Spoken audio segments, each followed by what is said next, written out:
तर dear friends, आपण आजच्या लेक्चरमध्ये जे आपण टेस्ट 4 घेतलेले आहे, तर या चौथ्या टेस्टची आपण या आजच्या लेक्चरमध्ये सविस्तर ॲनालिसिस करणार आहोत. तर या आपण टेस्टमध्ये आपण 40च क्वेश्चन घेतले होते डिअर फ्रेंड्स. तर आपण या टेस्टचं सविस्तर आपण या ठिकाणी ॲनालिसिस करायला सुरुवात करूया. पहिला प्रश्न आहे dear friends, identify the correct sentence. मग याच्यामध्ये सीजर्स हा जो शब्द आहे, तर सीजर्स हा शब्द आपल्या सगळ्यांना माहिती आहे. सीजर्स हा शब्द आपण प्लुरल वापरतोय, म्हणजे यासोबत येणारा हेल्पिंग व्हर्ब प्लुरल असायला पाहिजे की हे वाक्य बरोबर आहे. प्रश्न काय विचारलाय? करेक्ट सेंटेन्स, म्हणजे हे वाक्य बरोबर आहे पहिलं वाक्य. दुसरं वाक्य स्टॅटिस्टिक्स, ज्यावेळेस विषयाचं नाव आपण त्याच्यामध्ये पाहिलं फिजिक्स, स्टॅटिस्टिक्स, अकाउस्टिक्स हे जे शब्द आहेत, तर हे शब्द विषयांचे नाव म्हणून वापरले जातात. ज्यावेळेस हे शब्द विषयाचे नाव म्हणून वापरले जातात त्यावेळेस त्यांना आपण काय करतो डिअर फ्रेंड्स, सिंग्युलर समजत असतोय, सिंग्युलर. म्हणून या ठिकाणी हे बरोबर आहे. त्याच्यानंतर next, the economics behind their policies are unreasonable. ज्यावेळेस विषयाच्या नावापूर्वी आपण एकदम सिंपल तुम्हाला नियम सांगितला आहे, द आर्टिकल किंवा पॉझिटिव्ह ॲडजेक्टिव्ह असेल तर विषयाच्या नावासाठी आपण प्लुरल हेल्पिंग व्हर्ब वापरत असतो, म्हणजे या ठिकाणी हे बरोबर आहे. आणि चौथं वाक्य जे आहे तर चौथ्या वाक्यामध्ये द गव्हर्निंग पार्टी हे वाक्याचा कर्ता आहे, हे सिंग्युलर आहे आणि म्हणून या ठिकाणी हे जे डू वापरलेले आहे तर हे डू या ठिकाणी येणार नाही, तर या ठिकाणी काय पाहिजे, डज यायला पाहिजे होतं. म्हणजे याच्यामध्ये ए बी सी असे 3 वाक्य बरोबर आहेत. तर याचं उत्तर आहे डिअर फ्रेंड्स 1 नंबरचा ऑप्शन बरोबर. त्याच्यानंतर पुढं जे आहे तर ह्या फ्रेजेस विचारलेल्या आहेत या ठिकाणी बघा. तर ब्रेक ब्रेड विथ, या ठिकाणी काय ब्रेक ब्रेड विथ म्हणजेच काय, लक्ष द्या. ब्रेक ब्रेड विथ म्हणजेच काय, to eat a meal with, म्हणजे चहासोबत जेवण करणं, ठीक आहे. त्याच्यानंतर नेक्स्ट आहे break new ground, break new ground. मग याच्यामध्ये लक्ष द्या, ब्रेक न्यू ग्राउंड. आता लक्ष द्या, याच्यामध्ये आपण असं करू. मग ब्रेक न्यू ग्राउंड म्हणजेच काय, टू डू समथिंग न्यू. आता new ground, to do something new. त्याच्यानंतर नेक्स्ट आहे टू ब्रेक द आईस. आपण हा पाहिला आहे, to break the ice, to break the ice म्हणजेच काय, to remove feelings of awkwardness. आणि त्याच्यानंतर लास्ट आहे डिअर फ्रेंड्स ब्रेक अवे. ब्रेक अवेचं होतं या ठिकाणी 2 नंबरचं ऑप्शन. म्हणजेच या ठिकाणी लक्ष द्या, पहिल्या सोबत येत आहे 3, म्हणजे याच्यामध्ये पहिलं ऑप्शन या ठिकाणी डिअर फ्रेंड्स बरोबर येत आहे. असेल आता एमपीएससी सध्या जे विचारत आहे, तर एमपीएससी काय करत आहे लक्षात आलं. डिपार्टमेंटल एएसओचा पेपर जरी झाला असेल तर त्या पेपरमध्ये काय केले, सगळे शब्द कमचेच 4 शब्द घेतले, 4 फ्रेजेस घेतल्या. इथे काय केलेत, ब्रेक याच्याच काय केले 4 फ्रेजेस घेतलेले आहेत, ठीक आहे. तर हे अशा प्रकारे सध्या एमपीएससी काय करत आहे, प्रश्न आपल्याला विचारत आहे. त्याच्यानंतर नेक्स्ट बघा, you must look after your parents. आता लुक आफ्टर म्हणजेच या ठिकाणी डिअर फ्रेंड्स काय, to take care of, to take care of. त्याच्यानंतर नेक्स्ट आहे द लेक्चर वॉज. पुढचा प्रश्न बघा, लुक आफ्टरचा अर्थ काय होतो, टू टेक केअर ऑफ म्हणजे काळजी घेणे, हे लक्षात ठेवायचं आहे. त्याच्यानंतर नेक्स्ट आहे 4, the lecture was boring dash dash boring. आणि त्याच्यानंतर पीटी. आता याच्यामध्ये लक्षात काय ठेवायचं, फेअरली हा जो शब्द आहे, तर फेअरली हा शब्द डिअर फ्रेंड्स आपण वापरतो कशासाठी, जे गुड सेन्स म्हणा, जे गुड सेन्सचे किंवा पॉझिटिव्ह अर्थाचे जे ॲडजेक्टिव्ह असतात, तर त्यापूर्वी आपण काय करतो, फेअरली हा शब्द वापरतो आपण. रॅदर हा जो शब्द आहे तर तो निगेटिव्ह किंवा बॅड सेन्सच्या ॲडजेक्टिव्ह पूर्वी आपण वापरतोय, म्हणजे बॅड सेन्ससाठी आपण रॅदर यूज करतोय. मग याच्यामध्ये कोणतं ऑप्शन बरोबर येईल डिअर फ्रेंड्स, तर या ठिकाणी दोन्ही ठिकाणी रॅदर येणार, कारण बोरिंग हा शब्द पण निगेटिव्हच आहे. पीटी म्हणजेच काय, या ठिकाणी आपण म्हणतो ना, it is a pity to cut down those trees, दया करुणा या अर्थाने आपण वापरतोय. म्हणजेच या ठिकाणी डिअर फ्रेंड्स रॅदर हा शब्द या ठिकाणी दोन्ही ठिकाणी रॅदरच येईल फिल इन द ब्लँकमध्ये. त्याच्यानंतर नेक्स्ट आहे he had the nerve to face the robbers all alone. आता याचा नियरेस्ट मिनिंग शब्द विचारला आहे. मग he had the nerve to face the robbers all alone म्हणजे या ठिकाणी लक्ष द्या डिअर फ्रेंड्स, नर्व या शब्दाचा अर्थ या ठिकाणी होतोय करेज म्हणजे धाडस. त्याच्यानंतर नेक्स्ट बघा, इंट्रोगेटिव्ह सेंटेन्स म्हणजे आपल्या करेक्ट प्रश्नार्थक वाक्य कोणतं आहे, करेक्ट क्वेश्चन कोणता आहे. तर पहिल्या याच्यामध्ये काय केलं बघा, व्हॉट वेअर यू डुईंग. या ठिकाणी काय करायचं केलेलं आहे dear friends, what were you doing जे आहे तर याच्यामध्ये वेअर वापरलेला आहे अगोदर, त्याच्यानंतर यू आहे.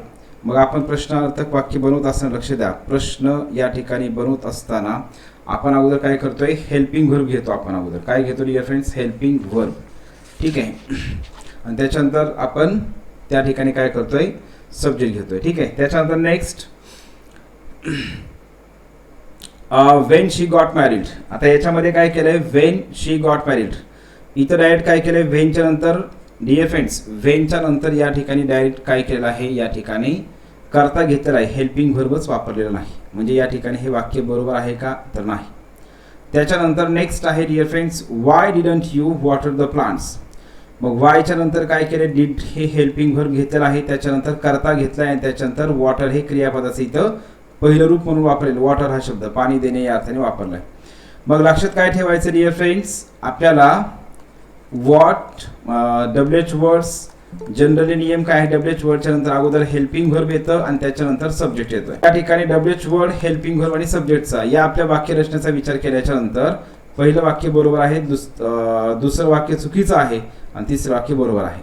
मग हे वाक्य बरोबर कसं झालं असतं, तर हे वाक्य असं बरोबर झालं असतं. इथं लिहितो मी, when did she get married. कसं झालं असतं, when did she get married. या ठिकाणी मग गेट पाहिजे होतं आणि त्याच्यानंतर डिड हे हेल्पिंग वर्ब सुद्धा पाहिजे होतं या ठिकाणी. मग हे बरोबर झालं असतं. तर ए आणि सी याचं उत्तर बरोबर आहे.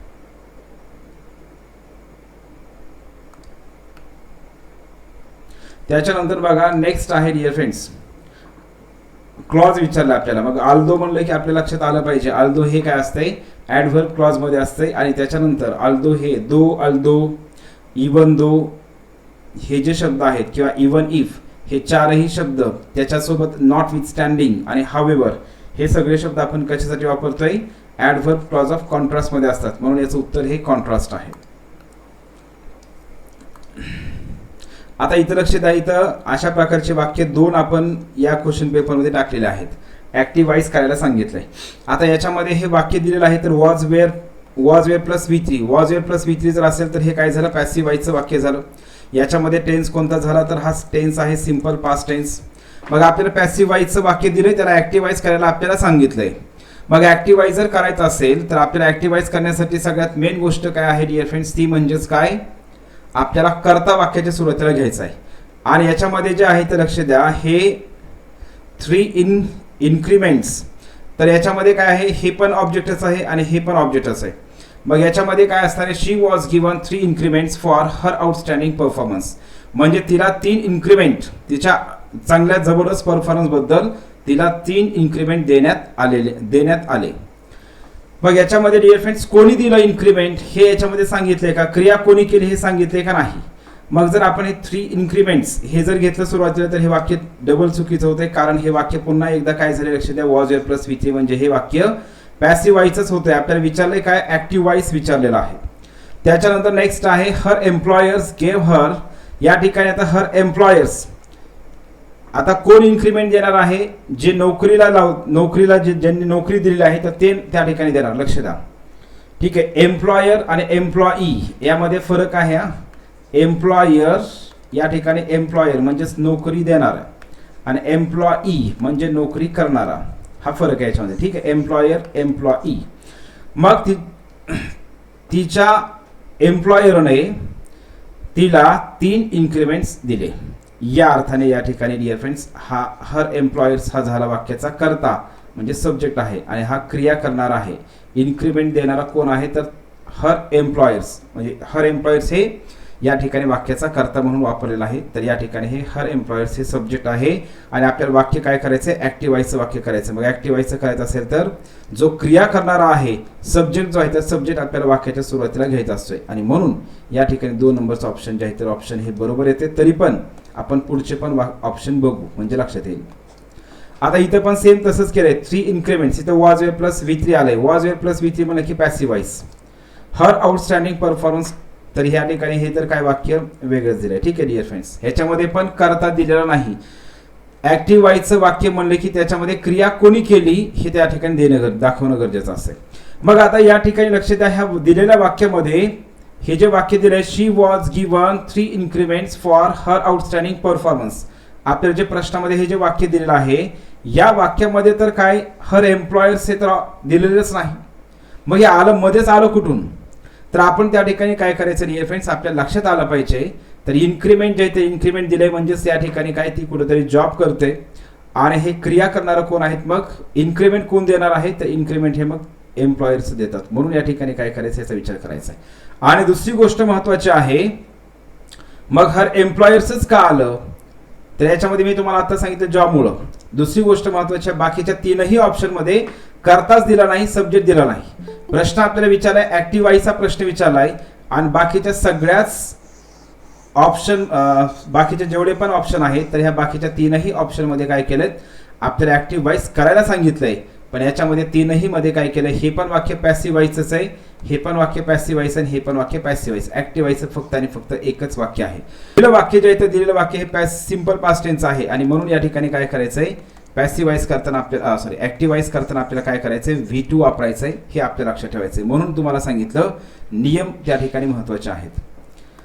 त्याच्यानंतर बघा identify the correctly spelled words. मग याच्यामध्ये करेक्ट स्पेलिंग असलेले शब्द कोणते आहेत डिअर फ्रेंड्स, मग याच्यामध्ये लक्ष द्या.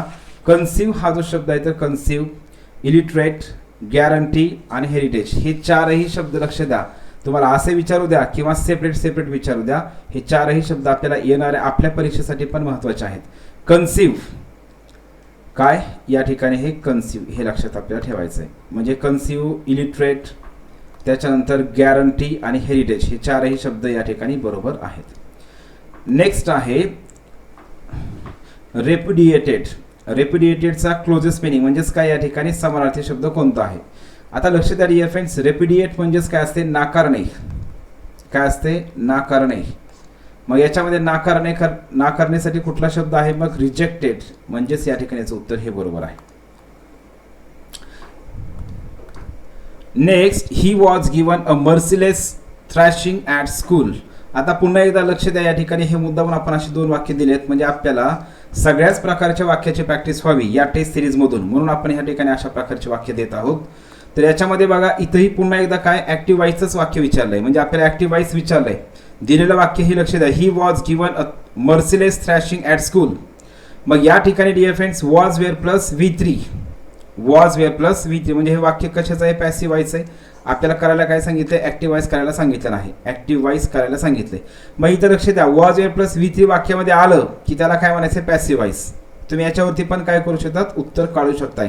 वॉज वेअर प्लस V3 आलं की पॅसिव्ह वाईज, इथं वॉज वेअर प्लस V3 आलं की पॅसिव्ह वाईज. आपल्याला करायला काय सांगितलंय, ऍक्टिव्ह वाईज, म्हणजे या ठिकाणी हे बरोबर आहे.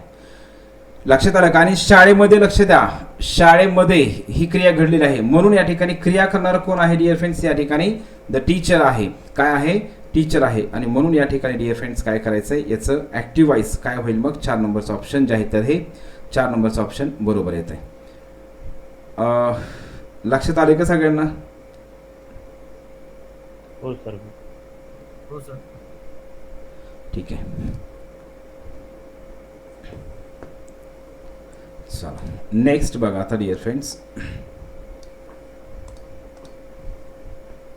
पुढचा प्रश्न, identify the grammatically correct sentence. आता हे पण वाक्य आपण या ठिकाणी लक्ष द्या, मी जे टेस्ट सिरीजमध्ये आपण जे वाक्य देतोय तर त्याचं रिझन असं आहे, तर आपल्या सगळ्या प्रकारची प्रॅक्टिस झाली पाहिजे वाक्यांची. बघा, never have I seen such a site and never I have seen such a site.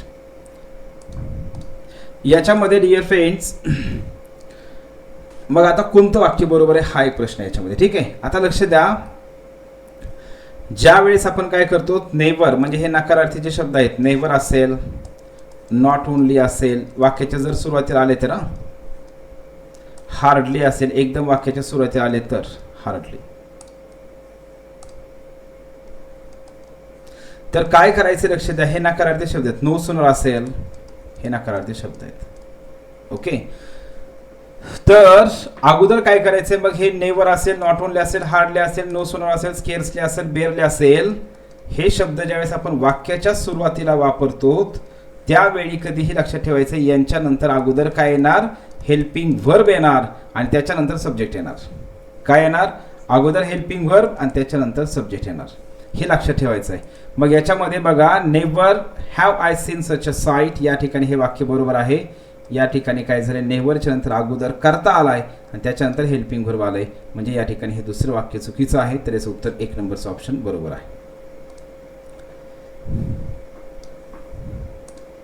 त्याच्यानंतर नेक्स्ट बघा, the more we looked at the piece of modern art. आपण हे पाहिलंय, ज्यावेळेस एखाद्या व्यक्तीच्या किंवा वस्तूच्या गुणांमध्ये समांतर वाढ होते त्यावेळेस आपण काय करतो,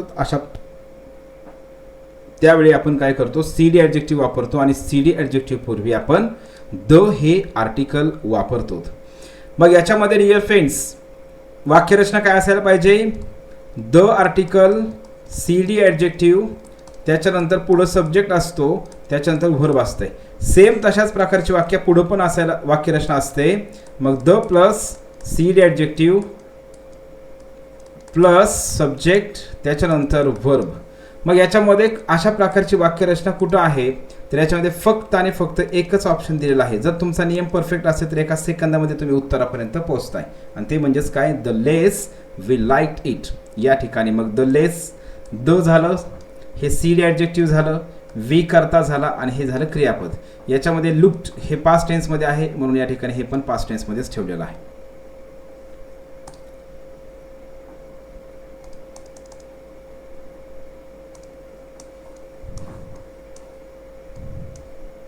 नेक्स्ट बघा, हे अत्यंत महत्त्वाचं आहे. जसं आपण आत्ताच्या 10च्या बॅचमध्ये आपण फॉल हा शब्द संदर्भातला नियम पाहिला. फॉल आणि फेल हे शब्द लक्षातच ठेवायचे तुम्हाला. Fall, fail. फॉल म्हणजेच काय, पडणे, एखादी वस्तू स्वतःहून पडते त्याला आपण म्हणते फॉल. आणि फेल म्हणजेच काय, झाडं तोडणे किंवा झाडं कापणे, to cut down the trees. या ठिकाणी फॉल, फेल या दोन्हीमधला फरक आपण या ठिकाणी घेतलेला आहे. जे नवीन आहे त्यांना सांगतो डबल एकदा, फॉल, फेल. फॉल या शब्दाचं लक्ष द्या. तुम्ही म्हणता सर हे मध्येच काय आणलं आता, ठीक आहे. फॉल म्हणजेच काय, पडणे, आणि फेल म्हणजेच काय, या ठिकाणी झाडे तोडणे किंवा कट करणे म्हणा, ठीक आहे. आता इथं आणखी एक दुसरी गोष्ट महत्त्वाची लक्ष द्या. अगोदर ह्याला समजायला लक्षात घ्यायचं आहे, हे फॉल जे असतं तर फॉल हे नेहमी इन ट्रान्झिटिव्ह व्हर्ब असतंय. इन ट्रान्झिटिव्ह व्हर्ब म्हणजेच काय, ह्याच्यासोबत काय येणार नाही, ऑब्जेक्ट येणार नाही. कारण फॉल म्हणजेच काय, स्वतःहून एखादी गोष्ट पडणे, स्वतःहून. जसं झाडाचे जे पानं असतात तर ते झाडाचे पानं गळून पडतात, ते स्वतःहून पडतात, त्याला कोणी पाडत नाही. तर त्याला काय म्हणायचं डिअर फ्रेंड्स, पडणे म्हणजे स्वतःहून. एखादा व्यक्ती झाडावरून खाली पडला, एखादा व्यक्ती गाडीवरून खाली पडला, त्याला आपण काय म्हणतो, फॉल वापरतो, फेल वापरत नाहीत. लक्ष द्या, म्हणजे मेन व्हर्ब म्हणून. पण याच्यामध्ये आणखी दुसरी गोष्ट महत्त्वाची आहे जी की आपल्याला या ठिकाणी समजून घेणं गरजेचं आहे. तर ती म्हणजेच काय, फॉल हे जे क्रियापद आहे तर हे फॉल या क्रियापदाचं हे झालं पहिलं रूप. पण डिअर फ्रेंड्स फेल या फॉलचं दुसरं फेल असतंय, आणि फॉलचं तिसरं रूप फॉलन असतंय, आणि याचं ING फॉर्म हे फॉलिंग असतंय. हे लक्षात ठेवायचं आहे. आणि त्याच्यानंतर फेल जे आहे तर फेलचं पहिलं रूप हे V1. लक्ष द्या, हे फेल झालं. इथं लक्ष द्या, फॉलचं दुसरं फेल आहे, आणि इथं फेल हे क्रियापदाचं पहिलं रूप आहे. याच्यामुळे MPSC आपल्याला याच्यावरती प्रश्न विचारत असते. आणि फेलचं FELL, फेलचं जे आहे तर फेलचं दुसरं रूप काय आहे, फेल्ड. हे झालं दुसरं रूप. तिसरं रूप पण काय आहे, फेल, त्यालाच ED लावलेला आहे. आणि त्याचा ING फॉर्म काय आहे, फेलिंग, FELLING. हे तुम्हाला लक्षात ठेवायचं. त्याचा स्क्रीनशॉट काढून घ्या तुम्ही सगळेजण, स्क्रीनशॉट काढायचा. आता डिअर फ्रेंड्स आपल्याला अशाच प्रकारे लक्ष द्या. इथं प्रश्न विचारला आहे ले, LAY हा जो प्रश्न आहे तर आपल्याला हा 2019च्या राज्यसेवेला प्रश्न विचारला आहे, आणि अशाच प्रकारचा प्रश्न हा UPSCला सुद्धा विचारलेला आहे. UPSCच्या 2019 का 2020च्या UPSCच्या पेपरमध्ये पण याच शब्दावरती प्रश्न विचारला आहे. आता आपल्याला इथंही काय करायचं आहे, हा शब्द आपल्याला समजून घ्यायचा आहे. इथंही आपल्याला काय करायचं आहे, हाच शब्द आपल्याला या ठिकाणी डिअर फ्रेंड्स समजून घ्यायचा आहे. मग बघा या ठिकाणी LAY ले, आपल्याला या ठिकाणी काय लक्षात ठेवायचं, LAY ले. इथं पण आपल्याला हे अशाच प्रकारे क्रियापद आहेत. ले, दुसरं आहे लाय, LAY ले आणि लाय. ले जे आहे डिअर फ्रेंड्स लक्ष द्या, ले म्हणजेच काय, काहीतरी खाली ठेवणे, something down. To put something म्हणा किंवा टू पुट समवन डाऊन, एखादी व्यक्ती किंवा म्हणजे आपण म्हणतो ना आपण काहीतरी खाली ठेवणं, समवन डाऊन. ले. आणि LIE लाय म्हणजेच याच्यामध्ये लक्षात काय ठेवायचं डिअर फ्रेंड्स,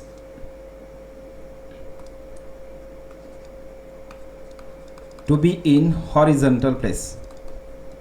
आपल्या साध्या भाषेमध्ये आपण जे झोपण्यासाठी आडवं पडतो ना, तर त्याला आपण काय म्हणतोय डिअर फ्रेंड्स, लाय. LIE हे लक्षात ठेवा. आता इथं तुम्हाला लक्षात आलं असेल, टू पुट समथिंग और समवन डाऊन म्हणजे एखादी वस्तू. आता समजा विशेषतः समवन म्हणजेच याच्यामध्ये आपण म्हणतो जे लहान बाळाला, समजा असं म्हणायचं की तिने बाळाला बेडवरती ठेवलं, म्हणजे याच्यामध्ये काय, कोणाला ठेवलं तर बाळाला ठेवलं. याचा अर्थ असा होतोय की ह्या LAY सोबत आपण काय करतो डिअर फ्रेंड्स, ऑब्जेक्ट वापरतोय. इथं लक्ष द्या, ऑब्जेक्ट वापरतोय म्हणजे हे झालं ट्रान्झिटिव्ह व्हर्ब. हे झालं ट्रान्झिटिव्ह व्हर्ब. आणि हे जे आहे तर हे काय, लाय म्हणजेच काय, या ठिकाणी आडवं पडणे किंवा आडवं आपण झोपण्यासाठी जे रेस्ट करण्यासाठी आपण जे हे करतो ना, तर आडव्या पोझिशनमध्ये झोपणे याला म्हणायचं डिअर फ्रेंड्स काय, लाय. मग आपण स्वतःहूनच त्या ठिकाणी हे करतोय, म्हणजे ही स्वतःहूनच आपण ॲक्टिव्हिटी करतोय, याला म्हणायचंय इंट्रान्झिटिव्ह व्हर्ब. तर डिअर फ्रेंड्स लक्षात आले सगळ्यांना. अगोदर हे लक्ष द्या, हे अगोदर हे समजून घ्या. हे जे आहे तर हे आहे लाय, LIE, बरोबर का.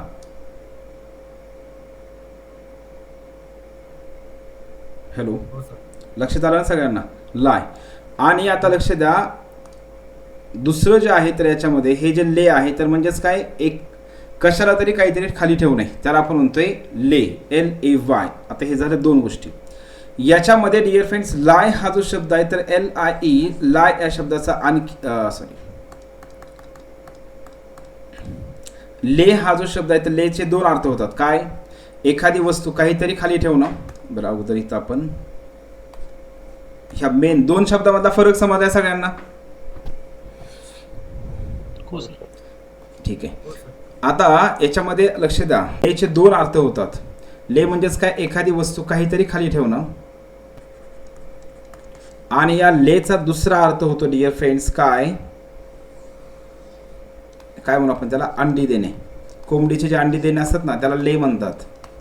काय म्हणतात, ले. ही कोंबडी जी आहे तर ही अंडी देते असं या ठिकाणी दाखवलंय. ठीक आहे, ले म्हणजेच अंडी देणे. आणि त्याचा दुसरा अर्थ काय होतोय, वस्तू किंवा काहीतरी खाली ठेवणे. आणि LIE लाय याचा अर्थ काय होतो, हे असं पडून राहणे, हॉरिझॉन्टल. आणि लायचा दुसरा अर्थ काय होतो डिअर फ्रेंड्स, खोटे बोलणे. लक्षात राहावं यासाठी लिहितो आणखी डबल, काहीतरी खाली ठेवणे.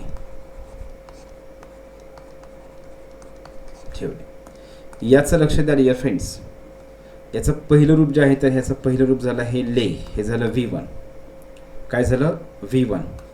त्याच्यानंतर दुसरं आहे डिअर फ्रेंड्स, या ठिकाणी लक्ष द्या, ले, लेड. आणि याचं तिसरं रूप काय असतं डिअर फ्रेंड्स, लेडच. म्हणजे V1, V2 आणि V3. आणि ह्याच्या VING खूप महत्त्वाचं आहे, लक्ष द्या. VING खूप महत्त्वाचं आहे. हे आहे लेईंग, LAYING. याचं लेईंग हे त्याचं VING फॉर्म झालं.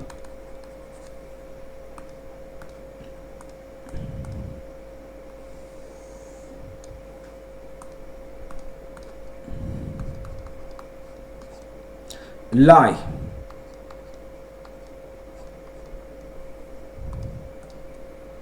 याचं पहिलं रूप लक्ष द्या. पहिलं रूप झालं हे लाय, झालं हे V1. याचं दुसरं रूप जे आहे तर डिअर फ्रेंड्स, याचं सेकंड फॉर्म ले होतंय. लक्ष द्या, ह्याचं सेकंड फॉर्म काय होतंय, V2. याचं काय होतंय, ले. मग इथं पण ले आहे, पण हे ले हे V1 आहे, म्हणून MPSC सारखे प्रश्न विचारते ह्या शब्दावरती. त्याचं तिसरं रूप आहे लेन, V3. आणि याचं चौथं म्हणजेच ING फॉर्म आहे डिअर फ्रेंड्स, लाईंग. आपण शब्द शिकलो, आपण नियम घेतला आहे INGचा. जर क्रियापदाच्या शेवटी IE असेल, काय असेल, क्रियापदाच्या शेवटी जर IE असेल तर आपण ING वापरताना काय करतो, IE काढतो आणि Y वापरून ING प्रत्यय वापरत असतोय. Y करून आपण ING वापरतोय. लक्षात आलं सगळ्यांना हे. तर बघा, याच्या लाईंग मध्ये आणि या लाईंग मध्ये फरक आहे स्पेलिंग मध्ये. मग आता सांगा काय येईल मग याच्यामध्ये, पहिल्यामध्ये दुसऱ्यामध्ये. लेड. पहिल्यामध्ये डिअर फ्रेंड्स ले ठीक आहे पहिल्यामध्ये, म्हणजेच काय ह्या लायचं सेकंड फॉर्म काय होतंय ले होत आहे. मात्र दुसऱ्यामध्ये काय होईल डिअर फ्रेंड्स लेड. बरोबर सर, लक्षात आलं सगळ्यांना. ले काहीतरी खाली ठेवणे, पण याच्यामध्ये काय या ठिकाणी जे आहे तर श्री आहे आणि हे सब्जेक्ट एकवचनी आहे. पण मग करता जर एकवचनी असेल तर क्रियापदाला एस ई एस प्रत्यय लावला पाहिजे. म्हणजे याचा अर्थ आपण घ्यायचं की इथं पास्ट टेन्समध्ये वाक्य घ्यायचं आहे. मग इथं काय करायचं, इथं लेड म्हणजे या ठिकाणी हे सेकंड फॉर्म म्हणून वापरलेलं आहे. मध्ये एरर विचारला होता डिअर फ्रेंड्स, मग एरर काय असेल सर बी. बी मध्ये, याच्यामध्ये एरर आहे बरोबर. मग इथं काय पाहिजे होतं नेमकं, मग इथं काय यायला पाहिजे एल आय नाही, हे एल आयचंच बरोबर आहे, एल आय ईचंच, पण या ठिकाणी त्याचं एल आय ईचं Y N G sorry I N G form पाहिजे. म्हणजेच या ठिकाणी आय ई चा लोप होतो आणि त्याच्यानंतर आपण आय एन जी प्रत्यय वापरतोय. म्हणून या ठिकाणी इथं काय पाहिजे होतं, हे पाहिजे होतं. आणखी एकदा लक्ष द्या, आता तुम्हाला थोडंसं समजल्यासारखं वाटतंय, परंतु काय करा, ते जे स्क्रीनशॉट तुम्ही काढलेले आहेत त्याला एकदा वहीमध्ये व्यवस्थित लिहा. ते ला या शब्दाचं पण लिहा आणि फॉल फेलचं पण लिहून घ्या व्यवस्थित आणि त्याच्यावरती थोडा म्हणजे फोकस करा. चला ठीक आहे, याचं उत्तर काय झालं मग बी. नेक्स्ट 15 नंबरचा प्रश्न बघा. इथं काय विचारलं, please wait outside the room. आपल्याला या ठिकाणी हा प्रश्न विचारला आहे डायरेक्ट स्पीचचं इनडायरेक्ट स्पीच करण्यासाठी. आता इथं लक्षात ठेवायची दुसरी इथं महत्त्वाची गोष्ट आहे, तर वाक्यामध्ये काय विचारले, वाक्याचा अर्थ काय होतोय. इथं रिक्वेस्ट केलेली आहे, विनंती केलेली आहे. मग याच्यामध्ये लक्ष द्या, the nurse told us to wait outside the room, म्हणजे नर्सने आम्हाला रूमच्या बाहेर थांबायला सांगितलं. त्याच्यानंतर next, the nurse requested us to wait outside the room, नर्सने आम्हाला रूमच्या बाहेर वाट पाहायला विनंती, म्हणजे वाट पाहण्याची विनंती केली. त्याच्यानंतर next, the nurse instructed us to wait outside the room. आणि अर्ज, आता इन्स्ट्रक्टेड तर लक्षात येते सगळ्यांना सूचना देणे, आणि अर्ज म्हणजेच काय, विनंती करणे. ठीक आहे, म्हणजेच या ठिकाणी कळकळीची विनंती करणे म्हणतो आपण. तर या ठिकाणी डिअर फ्रेंड्स मग याचाही अर्थ तसाच होतोय, याचाही अर्थ तसाच होतोय, याचाही अर्थ तसाच होतोय आणि याचाही अर्थ या ठिकाणी सेम तसाच होतोय. याचा अर्थ असा होतोय की काय, मग चारही वाक्य जे आहेत तर चारही वाक्य या ठिकाणी बरोबर आहेत आणि म्हणून याचं उत्तर हे जे आहे तर 4 नंबरचं ऑप्शन बरोबर आहे. चला ठीक आहे, नेक्स्ट बघा. आता मराठीमध्ये पण तुम्हाला चारही वाक्याचा अर्थ सांगितलाय. त्याच्यानंतर नेक्स्ट आहे आपल्याला या ठिकाणी विचारलंय सिनोनिम, रिकाल्सिट्रन्स. तर या ठिकाणी जे आहे तर डिअर फ्रेंड्स याचा आपल्याला या ठिकाणी आपल्याला विचारला आहे सिनोनिम, म्हणजे समानार्थी शब्द जो आहे तर याचा समानार्थी शब्द कोणता आहे. मग याचा लक्ष द्या, याचा अर्थ जे आहे तर याच्यामध्ये डिअर फ्रेंड्स अतिक्रमण करणे असा याचा अर्थ होतोय.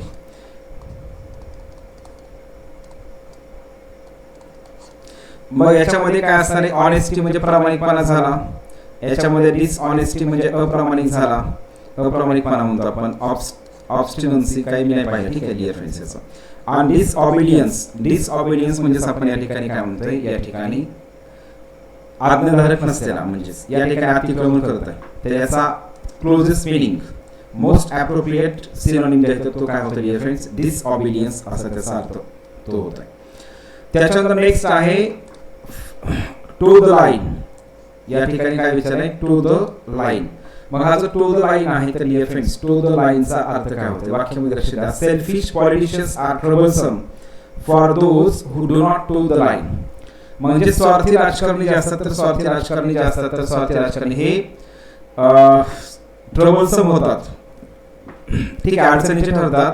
कोणासाठी, जे त्यांचं म्हणणं ऐकत नाहीत, जे त्यांचं म्हणणं ऐकत नाहीत. एखाद्याच्या विरोधामध्ये जर बोलायला सुरुवात केली की नंतर मग त्याचं काहीतरी काढणार बाहेर, त्याला अटक करणार. अशा प्रकारचं जे आहे सध्या आपल्या महाराष्ट्रामध्ये पण राजकारण चालू आहे. हे सेम त्याच पद्धतीचं चालू आहे फ्रेंड्स, ठीक आहे. तर बघा याला काय म्हणतो आपण, ऍक्ट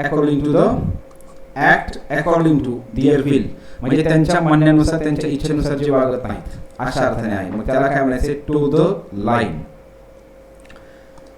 त्याच्यानंतर नेक्स्ट बघा डिअर फ्रेंड्स, ते इनडायरेक्ट स्पीच दिलेलं आहे पण याच्यामध्ये आपल्याला प्रश्नाचं वाक्य नाही याच्यामध्ये, ठीक आहे. त्याचं प्रश्नाचं वाक्य आपण असं म्हणूया, ही सेड. तुम्ही पण त्याच्यामध्ये लिहून घ्या, give all the help you can. आता पुढचं काय करायचं, कॅन आणि नंतर फुल स्टॉप. ठीक आहे. Give all the help you can, अशा प्रकारे या ठिकाणी हे वाक्य असणार आहे, प्रश्नाचं वाक्य. मग आपल्याला ह्याला काय करायचं आहे, इनडायरेक्ट स्पीच करायचं आहे. मग याच्यामध्ये कोणतं indirect speech dear friends,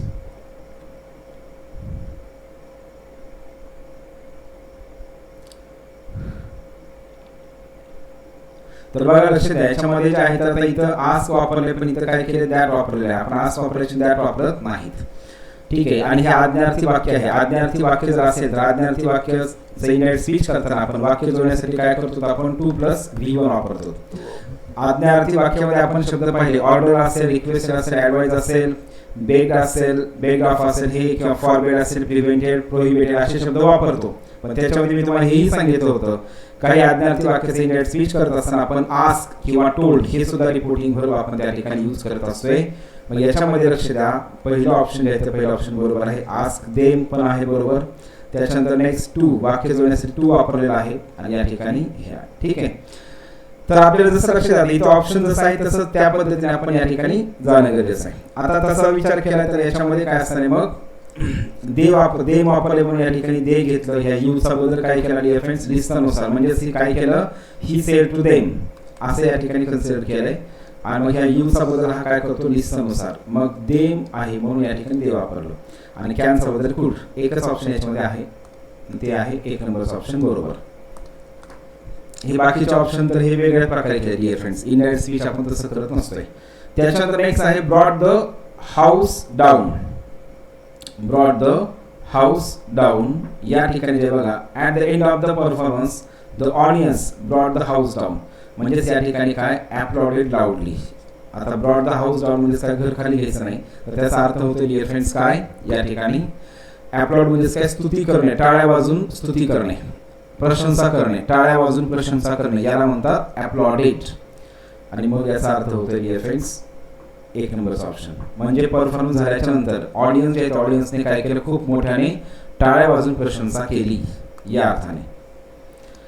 next आहे identify adjectives in the following sentences. या वाक्यामध्ये ॲडजेक्टिव्ह कोणता आहे तर विचारलंय आपल्याला. या ठिकाणी लक्ष द्या, my father bought a large house. House हे नाऊन झालं, लार्ज हे ॲडजेक्टिव्ह आहे.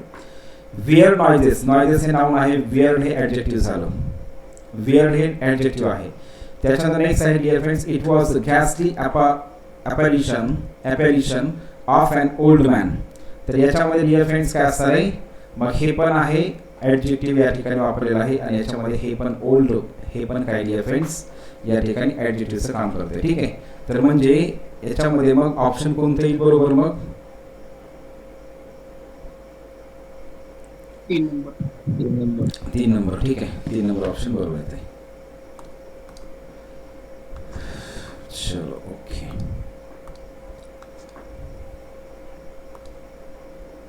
त्याच्यानंतर नेक्स्ट आहे dear friends, between the two options. आता बिटवीन द टू ची रचना आपल्या सगळ्यांना माहिती आहे. बिटवीन द टू जर आलं तर बिटवीन द टू च्या रचनेमध्ये आपण काय करतो, साधारणतः सीडी ॲडजेक्टिव्ह वापरतो. काय वापरतो आपण, सीडी ॲडजेक्टिव्ह वापरतो. लक्ष द्या, अगोदर 1 मिनिट ऐका, ऑडिओ चालू करू नका. बिटवीन द टू च्या रचनेमध्ये आपण सीडी ॲडजेक्टिव्ह वापरतो. आणि सीडी ॲडजेक्टिव्ह तर वापरायचंच आहे. ठीक आहे, याच्यामध्ये सीडी ॲडजेक्टिव्ह तर वापरायचंच आहे, क्लिअर. पण दुसरी गोष्ट महत्त्वाची आहे, बिटवीन द टू च्या रचनेमध्ये आपण सीडी ॲडजेक्टिव्ह वापरतोय, क्लिअर झालं हे. दुसरी गोष्ट याच्यामध्ये महत्त्वाचं आहे, तर इथे लक्ष द्या, त्या ठिकाणी इथे पण द फॉर्मर आहे आणि इथं पण काय केलं, या ठिकाणी फॉर्मर वापरले. आता फॉर्मर आणि लॅटर हे दोन जे शब्द असतात, तर हे फॉर्मर लॅटर आपण हे दोघांसाठीच वापरतोय. तसं पाहता मला वाटतं हे सगळीकडे फॉर्मर दिले. चला ठीक आहे, काय हरकत नाही. म्हणजे हा विषय फॉर्मर पाहिजे का फर्स्ट पाहिजे असं काही विचारलाच नाही. मग याच्यामध्ये उत्तर काय येतं डिअर फ्रेंड्स, 4 नंबरचा ऑप्शन बरोबर येत आहे. कारण बिटवीन द टू च्या वाक्यरचनेमध्ये आपण काय करतो डिअर फ्रेंड्स, त्या ठिकाणी सीडी ॲडजेक्टिव्ह वापरतो. हे आपल्या लक्षात ठेवायचं आहे. चला next,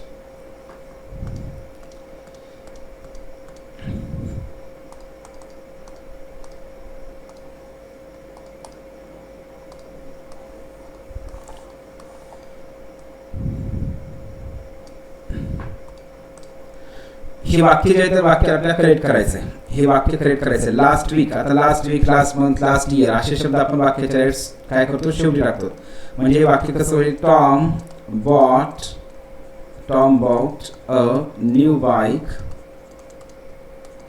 last month sorry last week आहे, लास्ट वीक अशा प्रकारे पाहिजे. मग कोणतं वाक्य होईल मग? Tom bought a new bike last week, या ठिकाणी 3 नंबरचं बरोबर सर. त्याच्यानंतर नेक्स्ट बघा प्रश्न विचारला आपल्याला या ठिकाणी सिंपल सेंटेन्स वाक्य कोणतं आहे याच्यामध्ये. तर याच्यामध्ये लक्ष द्या, हीच करेज ओन हिम ऑनर. या ठिकाणी पहिलं जे वाक्य आहे तर याच्यामध्ये पहिलं वाक्य तर याच्यामध्ये आहे डिअर फ्रेंड्स बघा सिंपल सेंटेन्सेस. त्याच्यानंतर नेक्स्ट आपल्याला या ठिकाणी काय करायचं आहे, दुसरं वाक्य the moon was bright and we could see our way. या दुसऱ्या वाक्यामध्ये काय केलं, अँड वापरले, म्हणजेच या ठिकाणी हे काय झालं, कंपाऊंड सेंटेन्स झालं. तिसऱ्या वाक्यामध्ये पण काय केलं, अँड वापरले, म्हणजे हे पण कंपाऊंड सेंटेन्स आहे. म्हणजेच याच्यामध्ये पहिलं वाक्य तर हे झालं सिंपल सेंटेन्स, आणि चौथं वाक्य the hour to prepare the lesson has arrived. याच्यामध्ये क्रियापद, मेन क्रियापद फक्त आणि फक्त एकच आहे, ते म्हणजे हे आहे. आणि म्हणून या ठिकाणी ए आणि डी हे झाले सिंपल सेंटेन्स, आणि हे बी आणि सी हे आहेत कंपाऊंड सेंटेन्स. हे दोन्ही पण कंपाऊंड सेंटेन्स आहेत. ओके, मग याचं उत्तर ए आणि सी, सॉरी ए आणि डी, 3 नंबरचा ऑप्शन. त्याच्यानंतर नेक्स्ट बघा आय वुड. आता हे खूप महत्त्वाचं आहे, सगळेजण लक्ष द्या डिअर फ्रेंड्स. आपण या ठिकाणी जे क्वेश्चन पेपरमध्ये मी अशा प्रकारे मुद्दामून काय करतोय, हे असे वेगवेगळ्या नियमाचे आपण वाक्य टाकतोय. तर इथं लक्ष द्या, वुड रॅदर जे आहे तर आपण मूड हा जो टॉपिक आहे, मूड टॉपिकमध्ये सब्जेक्टिव्ह मूडमध्ये अशा प्रकारची वाक्यरचना घेतली होती. वुड रॅदर जे असते तर वुड रॅदरच्या नंतर कधीही लक्षात ठेवायचं सब्जेक्ट येतो, आणि सब्जेक्टच्या नंतर V2 वापरायचं, ही वाक्यरचना मी तुम्हाला सांगितली आहे. त्याच्यानंतर आणखी एक अशाच प्रकारची वाक्यरचना, ही पण कधीही लक्षात ठेवायची, विसरायचं नाही. इट इज टाइम, त्याच्यानंतर सब्जेक्ट असतो आणि त्याच्यानंतर V2 वापरतात, हे आपल्याला या ठिकाणी विसरायचं नाही डिअर फ्रेंड्स. इथं सब्जेक्ट आणि नंतर काय वुड रॅदर, नंतर सब्जेक्ट आणि नंतर क्रियापदाचं दुसरं, हे आपल्याला या ठिकाणी लक्षात ठेवायचं आहे. आलं लक्षात सगळ्यांना? तर ही काय करा, हे पण व्यवस्थित वहीमध्ये लिहून घ्या. चलो, मग याचं उत्तर कोणतं येईल डिअर फ्रेंड्स? इथं हा झाला सब्जेक्ट आणि इथं वेंट आहे हे V2. मग या ठिकाणीच उत्तर हे 2 नंबरचं ऑप्शन बरोबर आहे. इथं V1च लक्ष द्या, इथं V1 आहे, इथं काय केलं, इथं पण V1च वापरलेला आहे, इथं पण V1 वापरले, पण इथं कॅन वापरले, आणि आपण हे काय करतोय पास्ट टेन्समध्ये वापरत असतोय. कशामध्ये? पास्ट टेन्समध्ये. आणि म्हणून या ठिकाणी डिअर फ्रेंड्स काय करायचं आहे, हे जे आहे तर हे चुकीचं आहे. आणि इथं काय केलंय, वुड रॅदरची वाक्यरचना असते, विल रॅदर नाही. तर काय म्हणतो आपण, वुड रॅदर वापरतोय. आपण क्वेश्चन टॅग हा टॉपिक शिकत असताना 2019च्या राज्यसेवेच्या पेपरमधलं जे वाक्य घेतलं होतं त्यावेळेस मी तुम्हाला सांगितलं रॅदर शब्दासोबत आपण साधारणतः वुड वापरत असतो, वुड रॅदर. चला नेक्स्ट बघा, she runs very fast. Very fast याला आपल्याला प्रश्न विचारला, ह्या व्हेरी फास्ट हा शब्द यामध्ये कशाचं कार्य करतोय लक्ष द्या सगळेजण. आता सिंपल तुम्हाला सांगतो, नाऊन फ्रेज, आपण घाबरायचं नाही. आता नाऊन आपण जे शिकलोत, ॲडव्हर्ब शिकलोत, वर्ब शिकलोय. जे नाऊन म्हणजेच काय असतंय, नाऊन हा एक शब्द असतोय, एक शब्द ज्यावेळेस काय करतो नाऊनचं कार्य करतो त्याला म्हणायचं नाऊन. पण नाऊन फ्रेज म्हणजेच काय, 2 किंवा 2 पेक्षा अधिक जे शब्द समूह येतात तर ते जर नाऊनचं कार्य करत असेल त्याला म्हणायचं नाऊन फ्रेज. ॲडव्हर्ब म्हणजे जे एक शब्द किंवा 2 शब्द हे काय करतात, क्रिया केव्हा झाली, कशी झाली, कुठं झाली हे दाखवतं, त्याला म्हणायचं ॲडव्हर्ब.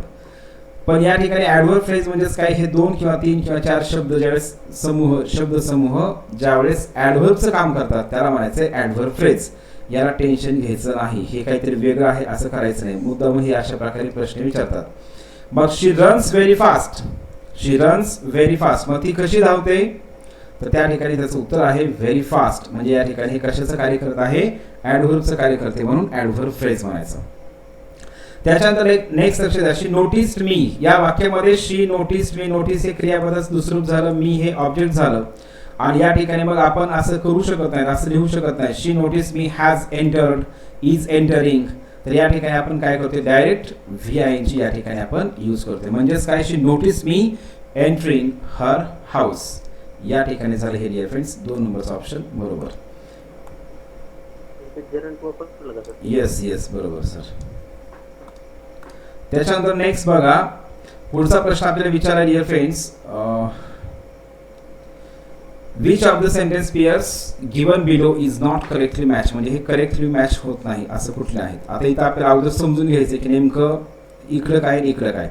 इकडे डिअर फ्रेंड्स आपल्याला प्रश्नार्थक वाक्य दिलेत आणि इकडे विधानार्थी वाक्य दिलेले आहेत. म्हणजे प्रश्नार्थक वाक्य इंट्रोगेटिव्ह सेंटेन्स, इकडे काय केलंय असर्टिव्ह सेंटेन्स केलेलं आहे.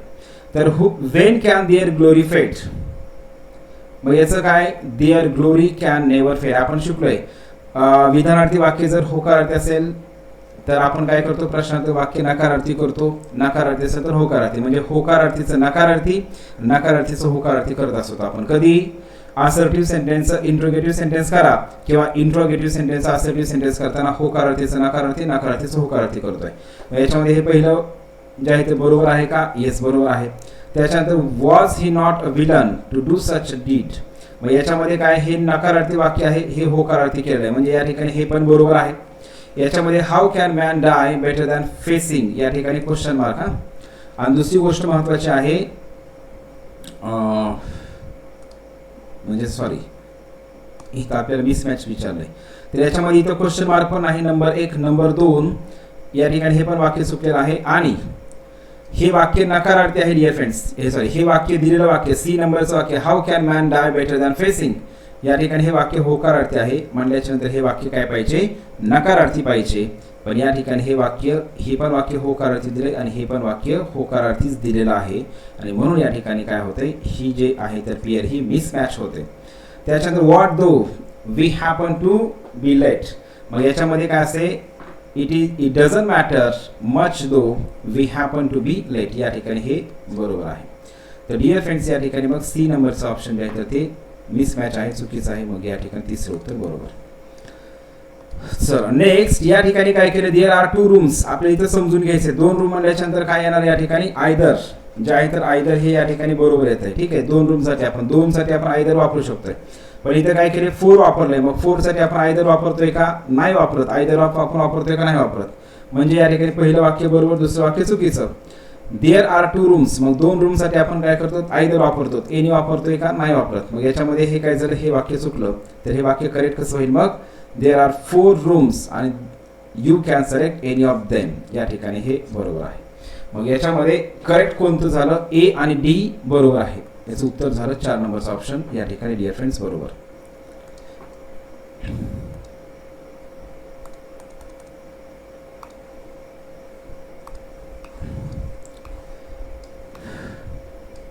नेक्स्ट बघा डिअर फ्रेंड्स, पुढं कंपाऊंड सेंटेन्स विचारला आहे. ऑर आलं की आपल्या सगळ्याला लक्षात आलं पाहिजे आणि म्हणून मी तुम्हाला कंजंक्शन व्यवस्थित कव्हर करायला सांगितलंय. ऑर आलं की काय म्हणायचं, कंपाऊंड सेंटेन्स. पहिलं वाक्य कंपाऊंड सेंटेन्स आहे. He has written a letter to get money, हे वाक्य सिंपल सेंटेन्स आहे. याच्यामध्ये simple sentence. I know that, या ठिकाणी दॅटचा क्लॉज आहे, म्हणजेच या ठिकाणी हे वाक्य झालं complex sentence. And she is ill, so आलं की या ठिकाणी हे होत असे कंपाऊंड सेंटेन्स. म्हणजे या ठिकाणी हे सिंपल, हे कॉम्प्लेक्स आणि हे कंपाऊंड. म्हणजे ए आणि डी हे 2 वाक्य काय आहे डिअर फ्रेंड्स, ए आणि डी कॉम्प्लेक्स कंपाऊंड सेंटेन्स आहेत. म्हणजे याचं उत्तर 4. त्याच्यानंतर नेक्स्ट आहे रेकलेस. पुढं लक्ष द्या, याच्यामध्ये काय डिअर फ्रेंड्स, रेकलेस आहे. रेकलेसली म्हणजेच म्हणतो आपण अविचारी, म्हणजे विचार न करता. रॅश, याचं उत्तर आहे रॅश. ठीक आहे, तर आता याच्यामध्ये लक्ष द्या, बेस्ट एक्सप्रेसिंग मिनिंग. आता आपल्याला इथं प्रश्न काय विचारलाय, सो हा जो शब्द आहे तर सो या शब्दाचे आपल्याला या ठिकाणी मिनिंग विचारले आहेत. आपण म्हणतो ना, as you sow shall you reap, जसं पेरावे तसे उगवते. म्हणजे सो या शब्दाचा अर्थ काय होतोय, पेरणी करणे, लावणे, म्हणजेच प्लांट करणे. आणि SOW सो जे असते तर सो हे काय असते, फिमेल म्हणजे पिगचं फिमेलला काय म्हणतात, सो म्हणतात. मग या ठिकाणी हे डिअर फ्रेंड्स बरोबर आहे. फिमेल पिग त्याला म्हणतात सो. ओके, तर या ठिकाणी पहिलं ऑप्शन या बरोबर येत आहे. टायनी या शब्दाचा आपल्याला विचारलं डिअर फ्रेंड्स, ॲडजेक्टिव्ह फॉर्म कुठला, सुपरलेटिव्ह ॲडजेक्टिव्ह फॉर्म. मग सुपरलेटिव्ह ॲडजेक्टिव्ह फॉर्म काय होतं डिअर फ्रेंड्स, टायनीएस्ट, EST आपण प्रत्येक या ठिकाणी वापरतोय. 33 नंबरचा प्रश्न बघा, करेक्ट सेंटेन्स विचारला आहे. तर या ठिकाणी लक्षात ठेवायचे, आपण ज्यावेळेस काल्पनिक बोलायचं असेल तर त्यावेळेस आपण डायरेक्ट काय करतो, आय विश आणि त्याच्यानंतर करता घेत असतोय. ठीक आहे, I wish I were a bird, या ठिकाणी लक्ष द्या, I wish I were a bird. या ठिकाणी हे 3 नंबरचं ऑप्शन बरोबर येत आहे. आणि काल्पनिक बोलत असताना आय विश, इथं काल्पनिक बोलताना आपण काय करत नाहीत, आयच्या नंतर वॉज वापरत नाहीत. मग या ठिकाणी डिअर फ्रेंड्स 3 नंबरचं ऑप्शन जे आहे तर हे बरोबर येत आहे. ठीक आहे, आणि बाकीचं याच्यामध्ये लक्ष द्या, इथं काय केले, विश केले, पास्ट टेन्स केले, पण इथं काय केले, वॉजच वापरलंय. काल्पनिक बोलताना कधीही लक्षात ठेवायचं, काय करायचंय, आय विश म्हणायचं आणि आयच्या नंतर वेअर वापरायचे, वॉज वापरायचं नाही. त्याच्यानंतर आता इथं हा टेन्स ॲग्रीमेंट संदर्भाचा प्रश्न आहे डिअर फ्रेंड्स. वेन आय त्याच्यानंतर पुढं पण वाक्य आपल्याला लक्षात ठेवायचं आहे. आता आपण साधं आणि सिंपल लक्षात ठेवायचे. काय सिंपल लक्षात ठेवायचं डिअर फ्रेंड्स की पास्ट टेन्स आणि प्रेझेंट टेन्स ॲग्रीमेंट होत नाही, पास्ट टेन्स आणि फ्युचर टेन्स ॲग्रीमेंट होत नाही. तर पास्ट टेन्स आहे, गॉट हे पास्ट टेन्स झालं, will be plus V future tense झालं, म्हणजे ह्याचं ॲग्रीमेंट बरोबर आहे का नाही. गॉट हे पास्ट टेन्स आहे, are plus V past tense आहे, म्हणजे याचं ॲग्रीमेंट होतंय का नाही. म्हणजे दोन ऑप्शन तर कटले. राहिला प्रश्न 1 का 2, 1 का 3. मग याच्यामध्ये लक्ष द्या. इथं काय म्हणायचं आहे, when I get home my children dash dash. ठीक आहे. मग यात इथं काय म्हणायचं डिअर फ्रेंड, जेव्हा मी घरी जाईल तेव्हा मुलं जे आहे तर मुलं हे खेळत असतील. तर या ठिकाणी डिअर फ्रेंड्स काय होतं, मग वेन सोबत आपण सिंपल प्रेझेंट टेन्स तर वापरतोय, परंतु पुढं काय या ठिकाणी वाक्याच्या अर्थानुसार खेळत असतील या अर्थाने वापर, या अर्थाने विल बी प्लस वी. आणि हे जर आपण ॲमिझार प्लस वी घेतलं तर त्याचा अर्थ काय होतो, जेव्हा मी घरी जातो तेव्हा मुलं खेळत आहेत असं वेगळा अर्थ होतो. ठीक आहे. तर त्यामुळे या ठिकाणी डिअर फ्रेंड्स इथं काय येतं आहे, 1 नंबरचा ऑप्शन बरोबर. आणि मेमोरेंडम आपण ज्या वेळेस त्या शब्दाच्या शेवटी UM येतं त्याचं प्लुरल करताना काय करायचं, ए वापरायचं आहे, हे आपण शिकलोय. मग याचं काय होईल, मेमोरेंडमचा प्लुरल काय होईल डिअर फ्रेंड्स, मेमोरेंडा. तर हे अशा प्रकारेचं उत्तर येत आहे. फ्रेंड्स आपण सगळ्यांनी सिंपल पॅसेज होता वाचला असेल.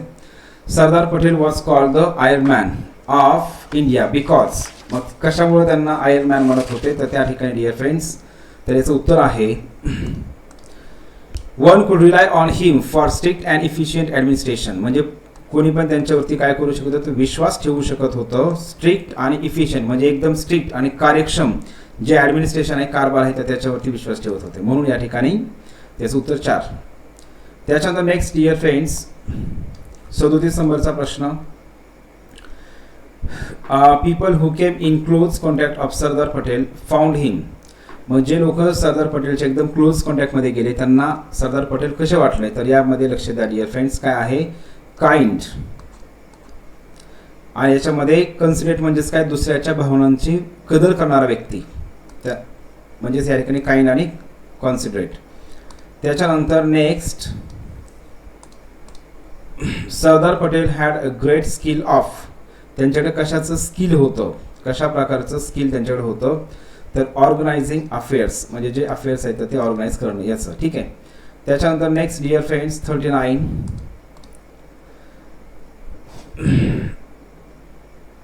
39 जे आहे तर बघा, according to the passage the best service Sardar Patel rendered to the motherland. तर काय असणार आहे, picking the right people and putting them in proper places. म्हणजे योग्य त्या माणसाची निवड करून त्या माणसाला योग्य त्या ठिकाणी त्यांना जबाबदारी देणे, तर त्या ठिकाणी याचा अर्थ होतो. ठीक आहे. आणि त्याच्यानंतर नेक्स्ट बघा, पॅसेज रीड केल्याच्या लक्षात येते तुम्हाला, the phrase putting them in their proper places म्हणजेच काय, त्यांचा योग्य तो उपयोग करून घेणे, ज्या ठिकाणी जे त्यांचं जे कॅलिबर आहे, त्यांचं जे स्किल आहे तर ते योग्य त्या ठिकाणी वापरणे. म्हणजेच लक्ष द्या, putting them in their proper प्लेसचा अर्थ काय होतोय, तर असाइनिंग देम ॲप्रोप्रिएट वर्क म्हणजे त्यांना योग्य ते काम देणं त्यांच्या क्वालिटीनुसार, त्यांच्या ॲबिलिटीनुसार. तर ठीक आहे. मग डिअर फ्रेंड्स अशा प्रकारे आपण ह्या क्वेश्चन पेपरचं ॲनालिसिस केलेलं आहे.